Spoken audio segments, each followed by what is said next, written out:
வணக்கம் உறவுகளே, அகன் தமிழ் அமானுஷ்யம் சேனலுக்கு உங்களை வரவேற்கிறோம். இன்றைக்கு 8வது எபிசோடா என்ன திகில் சம்பவம் நாம பார்க்க போறோம்னா, இரவில் கண்ணீர் அஞ்சலி போஸ்டர் ஒட்ட சென்ற 2 நபருக்கு நடந்த அமானுஷ்ய திகில் சம்பவம் தாங்க இன்னைக்கு நாம பார்க்க போறோம். நாம வீடியோவுக்கு போறதுக்கு முன்னாடி நம்முடைய சேனலை இன்னும் சப்ஸ்கிரைப் பண்ணலைன்னா சப்ஸ்கிரைப் பண்ணிக்கோங்க. பெல் பட்டனை அழுத்தி ஆல் கொடுங்க. அப்பதான் நான் போடக்கூடிய வீடியோ நோட்டிபிகேஷனாக உங்களுக்கு வரும்.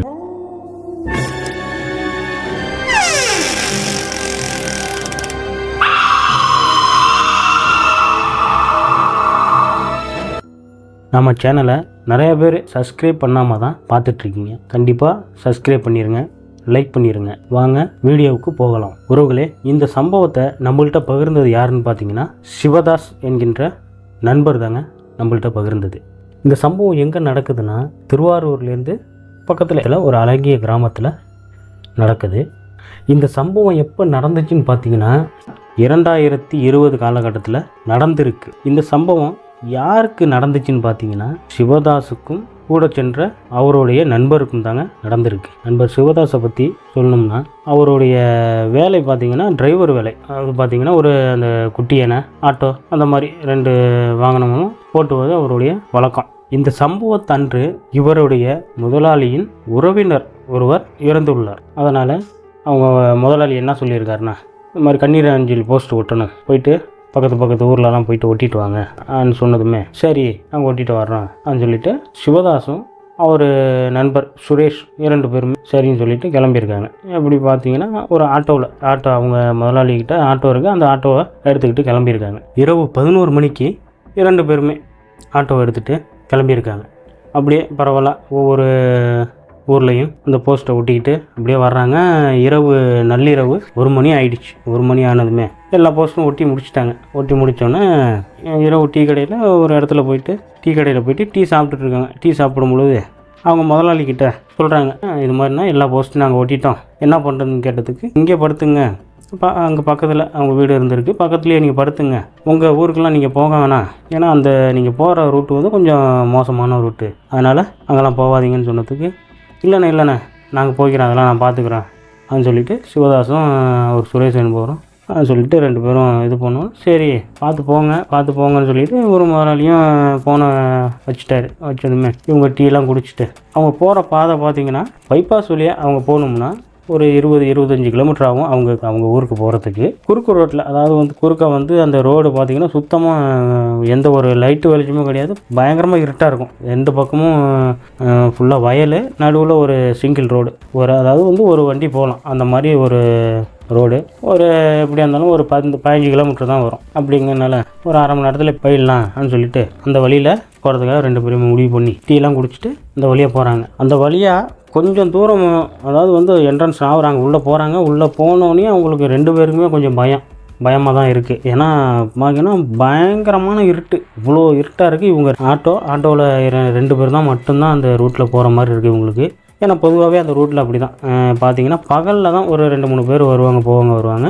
நைட்டில் பார்த்தீங்கன்னா சுத்தமாக ஒரு 7 மணிக்கு மேலே ஒரு வண்டி எதுவுமே அந்த பக்கம் கிராஸ் பண்ணி போக மாட்டாங்க. ஏன்னா அந்த மாதிரி இருக்கும், அந்த ஒரு நல்ல இருட்டாக இருக்கும், ஒரு வெளிச்சம்லாம் எதுவுமே கிடையாது. ஏன்னா அந்த பாதை பார்த்திங்கன்னா ரொம்ப, அதாவது அதிகமான பெண்டு இருக்கிறதுனால வண்டியும் வேகமாகவும் ஓட்டிகிட்டு போக முடியாது. ஒரு மிதமான வேகத்தில் தான் 2 பேருமே போயிட்டுருக்கும்போது அந்த இருட்டெல்லாம் பார்க்க இவங்களுக்கு 2 பேருக்குமே அப்படியே கொஞ்சம் பயமாக இருக்குது. பக்கத்தில் இருக்கிற ஒரு சுரேஷ் என்ன சொல்லியிருக்காரு, மாமா நீ வண்டியை திருப்பு, நம்ம அந்த வழியாக போயிடும், லேட்டானாலும் பரவாயில்ல, நம்ம அந்த வழியாக போயிடுவோம் சொன்னதுக்கு ஒரு சிவதாஸ் என்ன சொல்லியிருக்காரு, வேண்டாம் நம்ம இதில் டக்குன்னு போனோம்னா தூங்கி எழுந்திரிச்சு காலையில் நம்ம நேரத்தோடு போகலான்டா அதுக்கு சொல்லிவிட்டு அந்த வழியாக போயிட்டுருக்காங்க. அப்படி கொஞ்சம் குறிப்பிட்ட தூரத்தில் போனீங்கன்னா நல்லா வண்டியோட ஆட்டோவோட வெளிச்சத்தில் போயிட்டுருக்கு. டக்குன்னு பார்த்தீங்கன்னா ஒரு வெள்ளையாக ஒரு உருவம் ஒரு 3 அடிக்கு வெள்ளையாக ஒரு உருவம் டக்குன்னு கிராஸ் பண்ணியிருக்கு. கிராஸ் பண்ணோன்னு ஒரு டக்குன்னு பிரேக் அடித்தோன்னு 2 பேருமே நல்லா பார்த்துருக்காங்க. அந்த 3 அடி உருவத்தை 2 பேரும் பார்த்துட்டு 2 பேருமே மனசில் கொஞ்சம் அப்படியே லைட்டாக, ஏற்கனவே அந்த இருட்டை பார்த்து ரொம்ப பயந்து போய் தான் இருக்கிறாங்க.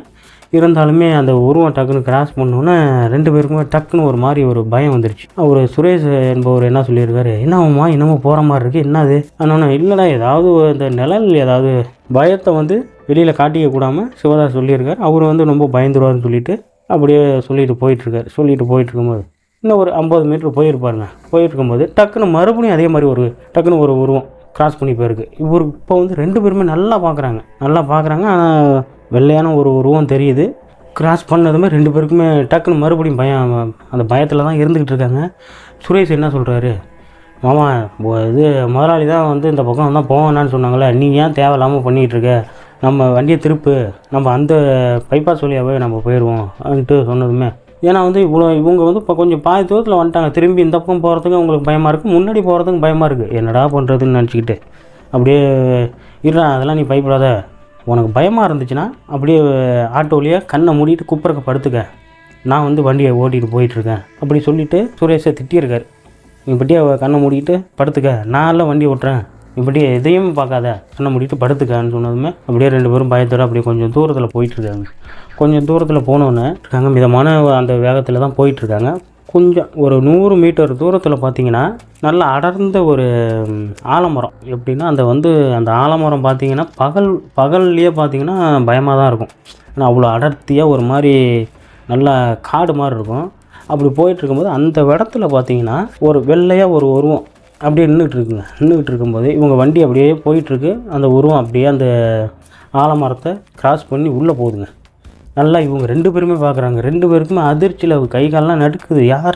என்னடா இப்படிலாம் நம்மளுக்கு நடக்குது, என்னடா பண்ணுறதுன்னு சொல்லிட்டு இவர் சிவதாஸ் வந்து என்ன பண்ணுறாருன்னா வெளியில் பயத்தை காட்டிக்க மாட்டார். ஏன்னா வந்து அவர் சுரேஷ் பயந்துருவார் அப்படின்னு சொல்லிட்டு வெளியே காட்டிக்காமல் அப்படியே போயிட்டுருக்காரு. பின்னாடி உள்ளவர் வாயை திறந்து சொல்கிறாரு, என்னமாம்மா இப்படிலாம் நடக்குது, நம்ம அந்த வழியாக போயிருக்கலாம்னு இவர் வந்து புலம்பிக்கிட்டே வந்துகிட்டு இருக்காருங்க. சரி போயிடலாண்டா இருடா போயிடலாம் அப்படின்னு சொல்லிட்டு இந்த ஆலமரத்தை கிராஸ் பண்ணி வந்துட்டுருக்காங்க. கிட்ட நெருங்க அந்த உருவம் என்ன பண்ணுதுன்னு பார்த்தீங்கன்னா அப்படியே அந்த ஆலமரம் பின்னாடி வந்து மறையுதுங்க. கொஞ்சம் கொஞ்சமாக அப்படியே மறையுது. கரெக்டாக அந்த ஆலமரத்துக்கிட்ட பார்த்தீங்கன்னா ஒரு வேகத்தடை இருக்குது. வேகத்தடையில் வந்து வண்டி வந்து ஏறி இறங்கும்பொழுது டக்குனு ஆஃப் ஆகிடுதுங்க. ஆஃப் ஆனதுமே 2 பேருக்குமே என்ன பண்ணுறதுன்னு முடியாமல் நொம்போம். அப்படியே ஒரு மாதிரி பயம் ஆகிட்டுருக்கு. ஒரு சுரேஷ் என்ன சொல்கிறது, மாமா வண்டியை ஸ்டார்ட் பண்ணுங்கிறாப்புல உருவம் பார்த்தீங்கன்னா நல்லா உள்ளே அப்படியே போகிறது நல்லாவே தெரியுது. இவங்க 2 பேருக்குமே நல்லா பயம். ஸ்டார்ட் பண்ணுங்கிறாங்க, என்னென்னமோ ஸ்டார்ட் ஆகிடுன்னு சொல்லிட்டு சாமியெல்லாம் வேண்டிக்கிட்டு ஸ்டார்ட் பண்ணாங்க. டக்குன்னு ஸ்டார்ட் ஆகிடுன்னு சரின்ட்டு கொஞ்சம் தூரம் அப்படியே அந்த பயத்துலேயே எப்படியாவது போய் சேர்ந்துடணுண்டா என்னன்னு சொல்லிட்டு 2 பேருமே அப்படியே போயிட்டுருக்காங்க. ஒரு மிதமான வேகத்தில் போயிட்டுருக்கும் பொழுது அதே மாதிரி பார்த்திங்கன்னா ஒரு 100 மீட்டர் தொலைவில் பார்த்திங்கன்னா, ஆனால் இதை பார்த்திங்கன்னா ஒரு ஆள் நிற்கிற மாதிரியே இருக்குது. ஒரு வயதானவர் வந்து நல்ல வேட்டி சட்டெல்லாம் போட்டுக்கிட்டு அப்படி நின்றுட்டுருக்கும் பொழுது ஆட்டோவை வந்து மறைக்கிறாரு.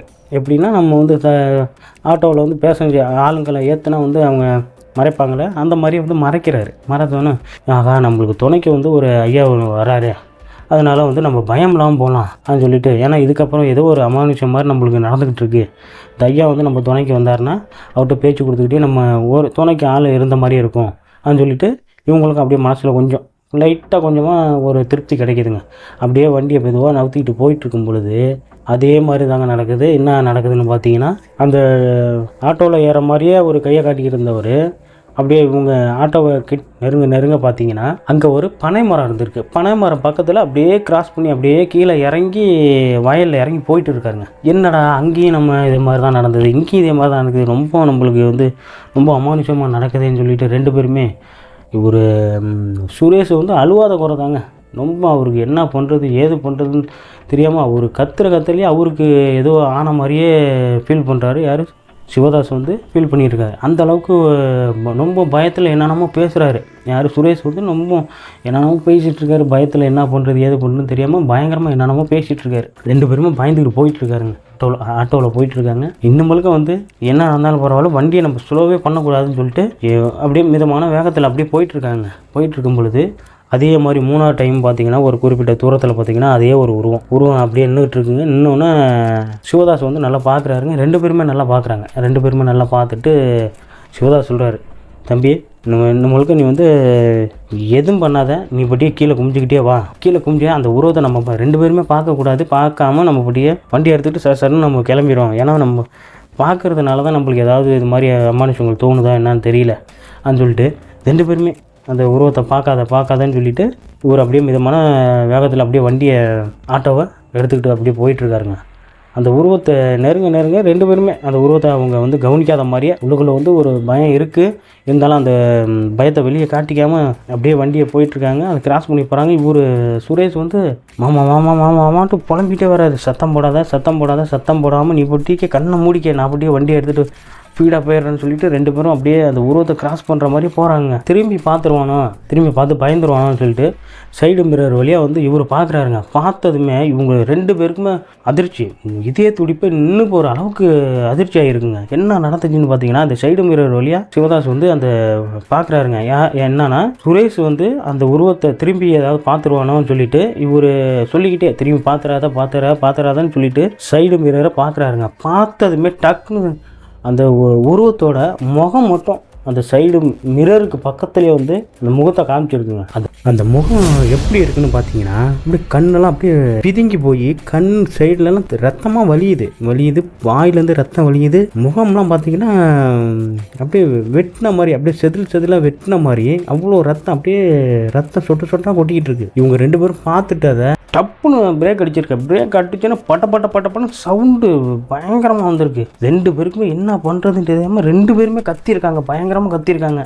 அந்த இதுலேயே வந்து ஆட்டோவே ஆஃப் ஆகிடுச்சு. ஆஃப் ஆனாலும் இவங்க ஸ்டார்ட் பண்ணுறாங்க. ஆட்டோ ஸ்டார்ட் ஆக மாட்டேதுங்க. எப்படியோ டக்குன்னு ஸ்டார்ட் பண்ணி என்ன நடந்தாலும் பரவாயில்லன்ட்டு நல்லா வேகமாக போயிருக்காரு. வேகமாக போனதுமே போயிட்டு ஒரு குறிப்பிட்ட தூரத்தில் பார்த்தீங்கன்னா ஒரு கிராமம்லாம் அப்படியே கொஞ்சம் வருதுங்க. அந்த பயத்துலேயே நல்லா வேகமாக போய் கோயில் ஒன்று இருக்குங்க. அந்த கோயிலில் கிட்டக்க போயிட்டு வண்டியை நிப்பாட்டிட்டு உள்ளே ஓடி போயிட்டு நின்று 2 பேருமே நின்றுக்கிட்டு வேர்த்து அப்படியே கை காலெலாம் நடுக்குதுங்க.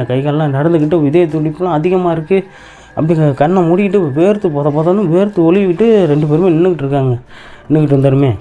இது என்னடா இந்த நேரத்தில் ஆட்டோ சவுண்டு கேட்குதுன்னு சொல்லிட்டு பக்கத்தில் அந்த கோயிலுக்கு பக்கத்தில் இருந்தால் அவர் தான் பூசாரி, அந்த கோயிலோட பூசாரி. அவர் வந்து ஏந்திரிச்சு பார்த்துருக்காரு. யார் பார்த்துக்கிட்டே நீங்கள் இந்த நேரத்தில் எதுக்கு இங்கே வந்தீங்க என்னன்னு கேட்டோன்னா, ஐயா நாங்கள் அந்த வழியாக வந்தோம், இது மாதிரி நாங்கள் போஸ்ட் ஓட்ட போனோம், நடந்தது எல்லாமே அந்த பூசாரிகிட்ட சொல்லியிருக்காங்க. சொன்னதுமே ஐயா ஏன் தம்பி இந்த பக்கம்லாம் வர்றீங்க, இந்த ரோடு வந்து ரொம்ப மோசமான ரோடு தம்பி, நீ பட்டிக்கே வந்தீங்கன்னா என்ன பண்ணுறது, நீங்கள்லாம் இந்த மாதிரிலாம் அதாவது வந்து இரவு டைம்லலாம் இது மாதிரிலாம் வந்துடாதீங்க, இது ரொம்ப மோசமான ரோடு, நீங்கள் வந்த ரோடு வந்து ரொம்ப மோசமான ரோடு, பகலில் வர்றதுக்கே எல்லோரும் பயப்படுவாங்க, நீங்கள் என்னென்னா நைட்டில் அதுவும் 2 பேராக வந்து தனியாக வந்து நல்ல வேளை உங்களுக்கு 2 பேருக்குமே எதுவும் ஆகலை அப்படின்னு சொல்லிட்டு 2 பேருமே பயந்துருக்காங்க. பார்த்தாவே தெரியுது அவருக்கு, அப்படியே கை காலெலாம் நடுக்குது அவருக்கு, குரல்லாம் அப்படியே நடுக்கமான குரல்லையே இப்போ 2 பேருமே சொல்லிகிட்ருக்காங்க. சரின்ட்டு அவங்க வீட்டில் இருந்து கொஞ்சம் தண்ணியை குடிச்சிட்டு உட்காந்துட்டு ஒரு அரை மணி நேரம் கழித்து மறுபடியும் போங்க அப்படின்னு சொல்லிவிட்டு அவர் தண்ணியெல்லாம் மொண்டு கொடுத்துட்டு சாமிகிட்ட இருக்கிற அந்த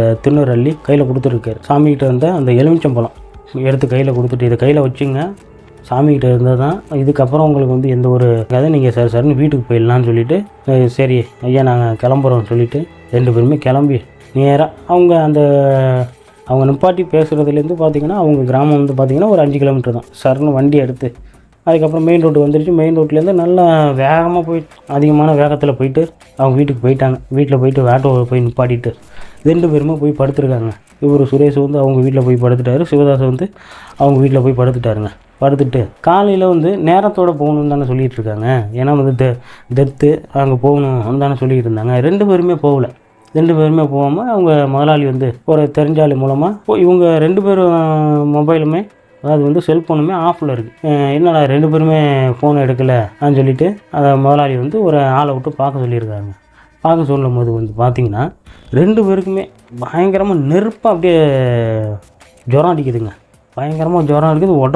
உடம்புலாம் ரொம்ப சோர்ந்து போன மாதிரி எந்திரிக்க முடியாமல் ரொம்ப சோர்ந்து போய் அப்படியே 2 பேரும் சிவதாஸ் வீட்டில் சிவதாஸுக்கு இந்த மாதிரி இருக்குது. இந்த மாதிரி இருந்ததுமே பார்க்க வந்தவர் வந்து என்ன பண்ணியிருக்காருங்க, முதலாளிக்கு ஃபோன் பண்ணி கொடுத்தோன்னா சிவதாஸ் வந்து அவர்கிட்ட பேசுகிறாரு. என்னடா இவ்வளோ நேரம் தூங்கிருந்தீங்க, ஏதோ உடம்பு தெரியாமல் கிடக்குறீங்களாமா, என்ன நடந்தது, ஏது போஸ்ட்டு தாண்டா ஒட்ட போனீங்க ஏன்னு கேட்டதுக்கு, ஆமாண்ணா போஸ்ட்டு ஒட்ட போனோம் அப்படின்னு சொல்லிட்டு நடந்த விஷயத்தெல்லாம் சொல்லியிருக்காங்க. நடந்த விஷயத்தான் அவர் வந்து கண்ணாமனா திட்டியிருக்காரு. ஏன்டா நான் தான் அந்த ரூட்டில் நீ நைட்டு இங்கே போய்ட்டு நம்ம டெத்து எல்லாம் முடிச்சுட்டு நம்ம சாயந்தரமாக எல்லாருமே சேர்ந்து போயிடலாம், நீ இங்கே படுன்னு சொன்னதுக்கு நான் வீட்டுக்கு போயிட்டு வரேன்னு தானே சொன்னேன், நீ தானே சொன்னேன், நான் அது வந்து மோசமான அங்கெல்லாம் போகாதுன்னு தானே உனக்கு சொன்னேன்னு சொல்லிட்டு சரி இரு நாங்கள் பார்த்துக்குறோம், நீ எங்கள் வீட்லேயே ரெஸ்டடு அப்படின்னு சொல்லிட்டு ஒரு ஃபோனை வச்சுட்டு அவர் முதலாளி வந்து மற்ற வேலையை பார்க்குறாங்க. இவங்க வீட்டில் வந்து நேராக அழைச்சிட்டு போயிட்டு ஆஸ்பத்திரியில் போயிட்டு காமிக்கிறாங்க. ஜுரம் சுத்தமாக நிற்கவே இல்லை, அப்படியே தான் இருக்குது. உடம்புலாம் சோர்வாக இருக்குது, கண்ணெல்லாம் பயங்கரமாக செவந்து போயிருக்கு அவருக்கு, சிவதாஸுக்கு. அங்கே போய் அவர் பார்க்கும்பொழுது சுரேஷுக்கும் அந்த மாதிரி தான், ரொம்ப உடம்புலாம் சோர்வாகி ஜுரத்தில் அவர் ஏந்திரிக்க முடியாமல் படுத்திருக்காருங்க. சாயந்தரம் மாலை பொழுது ஆகிடுச்சு. அவங்க கிராமத்துலேருந்து கொஞ்சம் தூரத்தில் பார்த்திங்கன்னா ஒரு மசூதி இருக்குது. கயிறு கட்டினாங்கன்னா அந்த ஜுரம்லாம் போயிடுங்கிறதுனால அவங்க வீட்டில் 2 பேருமே அழைச்சிட்டு போயிட்டு 2 பேருமே மசூதியில் போயிட்டு உட்காந்துருக்காங்க. உட்காந்துட்டு முடிகிற போகிறதுக்காக உட்காந்துருக்காங்க. அந்த ஐயாட்ட போயிட்டு முன்னாடி போய் உட்காந்தோன்னே அதாவது நைட்டு நடந்தது எல்லாமே அவர்கிட்ட சொல்லியிருக்காரு. சரி ரொம்ப பின் தொடர்ந்து தான் வந்திருக்கு. நல்ல வேலை நீங்கள் ஆட்டோ விட்டு இறங்கலை, முகத்தை காமிச்சோன்னா நீங்கள் பயந்து ஆட்டோ விட்டுட்டு வெளியில் உடையாருவீங்கன்னு சொல்லிட்டு தான் அந்த மாதிரிலாம் பயமுறுத்திருக்கு.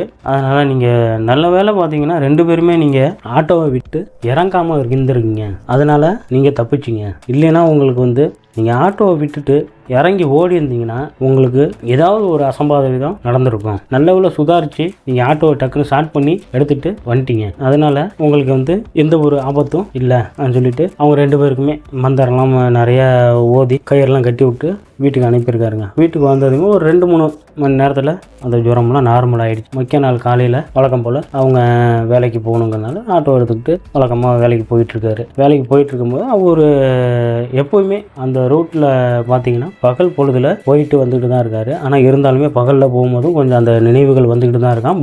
பயந்துக்கிட்டு தான் போயிட்டுருக்காரு. இரவு 7 மணி ஆகிட்டாவே லேட் நாளாலும் பரவாயில்லன்னு சொல்லிட்டு பைபாஸ் வழியாக சுற்றி தான் வீட்டுக்கு போயிட்டு வந்துகிட்டு இருக்காருங்க.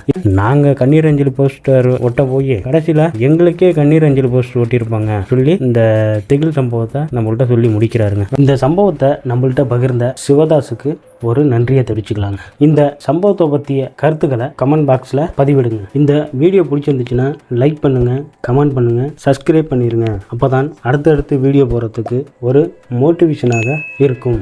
இதுபோல் இன்னொரு அமானுஷ்ய திகில் சம்பவத்தில் நாம் சந்திக்கலாம். நன்றி உறவுகளே.